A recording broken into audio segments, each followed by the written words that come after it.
Hi, second grade students. Today's story is going to be from Knowledge 4, Lesson 5, called Theseus and the Minotaur. Before we begin our read aloud, I'm going to go over our vocabulary words.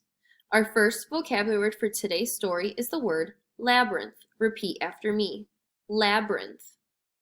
A labyrinth is a maze.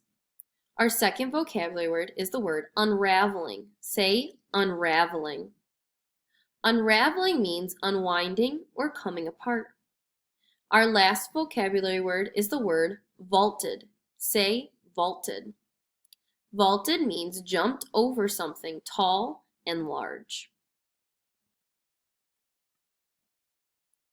Prince Theseus was the son of the ruler of Athens, King Aegeus.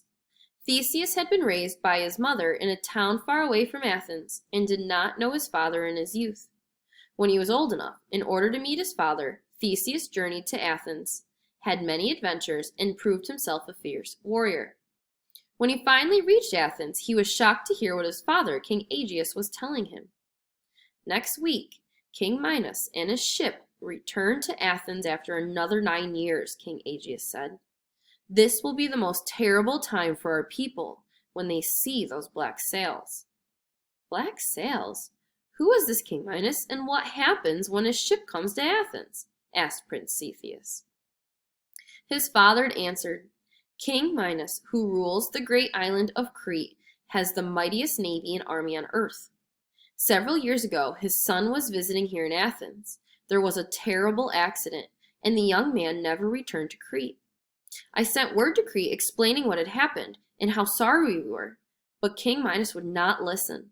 He and his warriors attacked and conquered Athens.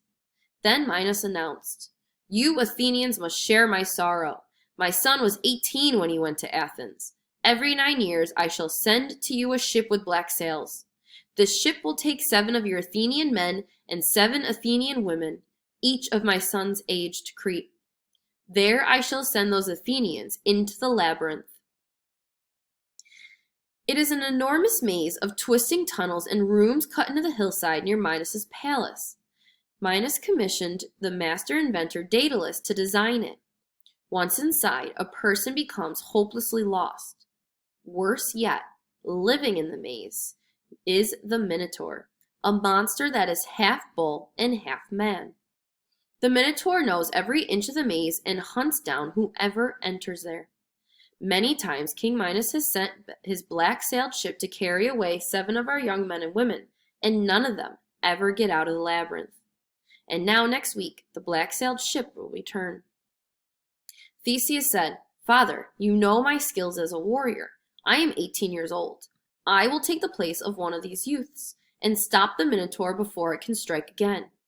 No, my son, I will not let you risk your life, King Aegeus replied. Father, how can I let this continue when I know I can stop it? I am the person with the best chance against the beast. Finally, Theseus convinced his father and told him that if he was successful, he and the other Athenians would return on King Minos' ship with white sails. A week later, the prince and the other young Athenians boarded King Minos' ship. When they reached the island of Crete, guards led them to King Minos' throne in the room in the palace. There, Minos sneered. It's fitting that the son of the king of Athens should not return to his home, as my son did not return to his. Theseus answered, It is more fitting that the son of the king of Athens should end this horrid business once and for all. Standing at King Minos' side through all of this was his daughter, Princess Ariadne. The princess was amazed to see that Theseus was not afraid. She thought, What an extraordinary man! I must save him. But how? Even I would not be safe from my father's fury if he found out. Princess Ariadne needed help, so she went to see the most brilliant man she knew, the man who also happened to be the creator of the labyrinth, Daedalus.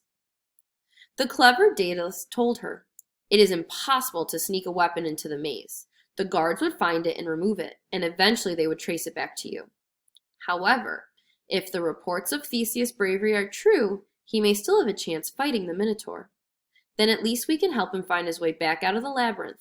Here is what you must do.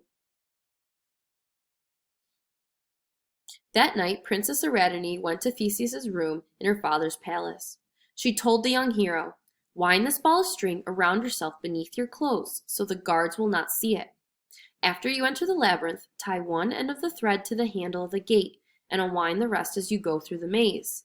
If you defeat the Minotaur, rewind the thread and it will lead you back to the same route to the gate. And if you succeed, you must take me with you to Athens, for if my father finds that I have helped you. Of course we will take you, Theseus said. Thank you, princess. The next day, after the guards closed the gates of the labyrinth behind the Athenians, Theseus told the others, "Wait here. I'll go to seek the Minotaur. If I fail, you are no worse off, and if I succeed, we will all be able to return safely to Athens." Tying the thread to the door handle, unraveling it with each step, Theseus set off into the labyrinth. Within 5 minutes, he was hopelessly lost. Still he went on, though. He knew that the half-man, half-bull might be waiting around the next turn for him, or might be sneaking up from behind, ready to eat him. Finally, Theseus found himself at the entrance to the great central room of the labyrinth. Resting on the stone floor at the far end was the Minotaur.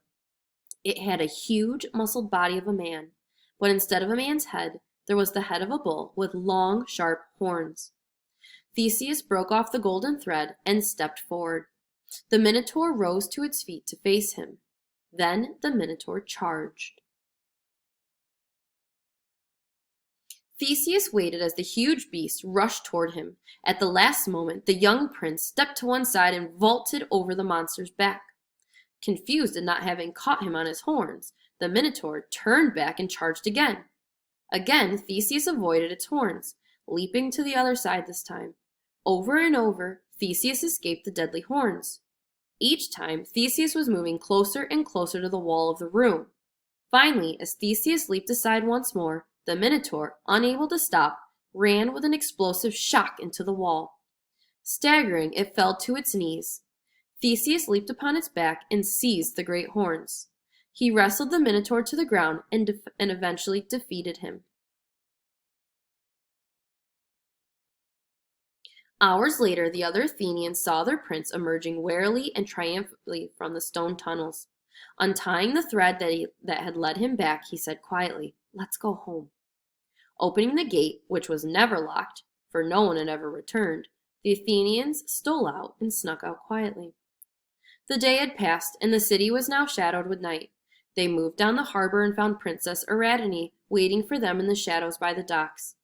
Then they all set sail for Athens, bearing the glad news. Thanks to Theseus, the danger from the Minotaur was finally over. Theseus, however, had forgotten to change the sails from black to white. When his father, King Aegeus, saw the black sails from his perch on a cliff, he fainted and fell forward into the sea. To this day, the sea King Aegeus fell into is called the Aegean Sea.